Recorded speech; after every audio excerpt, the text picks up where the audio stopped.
Mag-spray po ako ngayon ng chemical sa aking tanim na kamatis mga kaidol. Ito na pala yung aking tanim na kamatis mga kaidol. No? Gusto ko ibagi sa inyo mga kaidol yung aking mga chemicals na ina-apply dito. So ito mga kaidol, no? Ito po ay Dicon at saka Mancozeb. Ito yung pang fungus ko, hindi talaga yan magkahiwalay.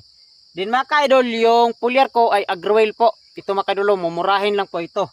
Then yung pang cutworm ko mga kaidol, para hindi putuli ng cutter at saka cutworm yung kakatransplant pa lang na kamatis, ay itong Privaton mga kaidol.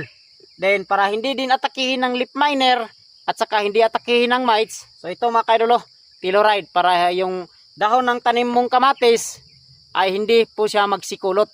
Then mga kaidol, Starkill, ito yung panglipot-lipot ko, yung kulay green na insekto mga kaidol na para siyang may nusong kabayo. So ito yung aking ina-apply doon mga kaidol.